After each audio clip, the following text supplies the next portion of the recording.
Hello, this is the Death Row and Executions channel. My name is Paco Rivera. You can also follow me on Facebook for updates and more Death Row news. There will be a link to my Facebook in the description below. Also, check out my other channel here on YouTube called The Maximum Sentence, where I cover recent crimes and convictions. There will be a link for that as well. In Mulberry, Florida, a town located about 35 miles east of Tampa, on May 15th of the year 1990, at about 3:30 in the morning, neighbors contacted the Mulberry Fire Department to report a house on fire. At this location that you are seeing here, now this house you see at this location now was built 2 years later in 1992.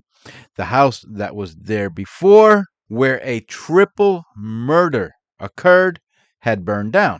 Living in that home were an older couple named Clarence and Barbara Knowles. Clarence was 61 years old. Obviously, this is a much younger school photo of Clarence. Clarence's wife, Barbara, was 51 years old. Also living in the same home was their 20-year-old daughter, Bonnie Knowles. The fire department arrived at the home about 15 minutes after the call was made.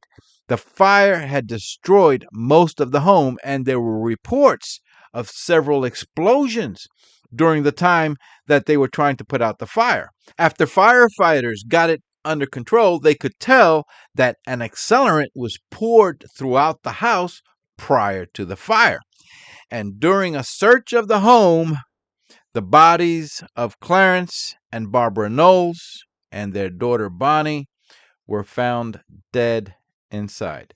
But they were not killed by the fire. The three of them had been stabbed to death with a knife. Clarence and Barbara Knowles had another daughter who was living at another home with her three children. Three daughters. One was 4 years old, another 3 years old, and the youngest was 17 months in May of the year 1990. That other daughter of Clarence and Barbara was Marie Pittman, who was 23 years old in May of 1990. Her full name was Barbara Marie Pittman, but was called Marie, probably to avoid confusion with her mother's name. Marie Pittman was married to a man named David Joseph Pittman, who was 28 years old at the time. But Pittman wasn't living in the home with their three children anymore because Marie and Pittman were going through a divorce that Marie wanted. Marie met Pittman when she was 18 years old, and they married 2 months later. I suppose the marriage must have gone fairly well for a while because they ended up having 3 children together. Then, in 1990, Marie's sister Bonnie decided that she was going to file charges against David Pittman that he tried to indecently violate her 5 years earlier, about the time that Pittman and Marie were getting married. Bonnie was 3 years younger than Marie, so that would have made her about 15. It's not clear in the reports, but I wonder if that accusation is what sparked the divorce and possibly the murders. Anyway, it would not be long for investigators to find out that David Pittman had made threats. He had told Marie that he was going to harm her parents and her sister. He was especially angry with her sister. The medical examiner determined at autopsy that Bonnie had many more stab wounds than her parents, and only her throat was slashed. Back to the night of the fire. Investigators would later learn that after killing Clarence, Barbara, and Bonnie, David Pittman stole Bonnie's Toyota and drove about a half mile before ending up in a ditch near a construction site. It appears Pittman accidentally went into the ditch because a construction worker arriving at work about 6:30 in the morning saw someone in what he referred to as a homemade wrecker, a homemade tow truck, trying to get the Toyota out of the ditch.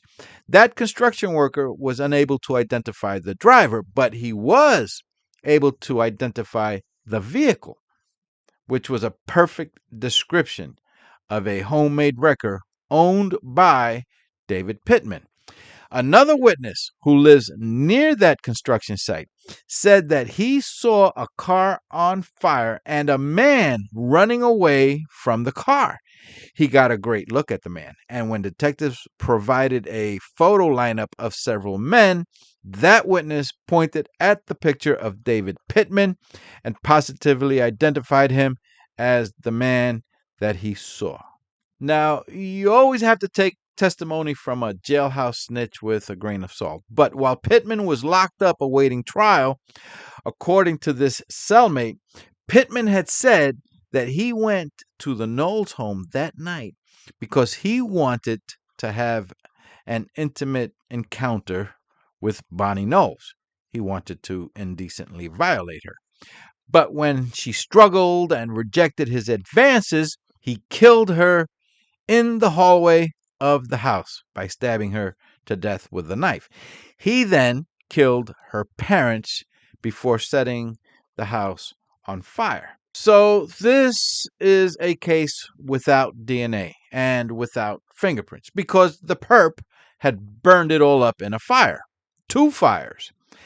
And I know a lot of people want some tangible proof, but there is none. Here in the case file, you can see where his attorneys had argued that there was no physical evidence linking David Pittman to the crime scene or to Bonnie's Toyota that was found. His fingerprints did not match the latent prints recovered from Bonnie Knowles' car. Mr. Pittman's prints were not found anywhere in the Knowles home. Mr. Pittman's clothes did not have any burns on them, nor was there any blood on his pants, shirt, socks, shoes, or pocket knife. And then you have family members of David Pittman vouching for him, saying that he was with them all day and night that day and that he couldn't have done it. The jury did not agree. Pittman was convicted of first-degree murder 3 times, also for arson and grand theft auto, and he was sentenced to death, and he is scheduled to be executed days from now on September 17th. I don't know for sure if David Pittman continues to say that he is innocent. In a report that appeared in the Tampa Bay Times back in 1990, Pittman was interviewed by phone while in jail, and he stated, "They got the wrong person in jail. I had nothing to do with it. They got no murder weapon, no motive, no nothing." But, like I said, I don't know if that's still his position today. What do you think about his guilt or innocence? Please remember to hit the subscribe button for more death row and upcoming execution stories so that you're alerted when the next one comes out. You can also follow me on Facebook for updates and more death row news. There will be a link to my Facebook in the description below. My name is Paco Rivera. Thank you for watching. Take care and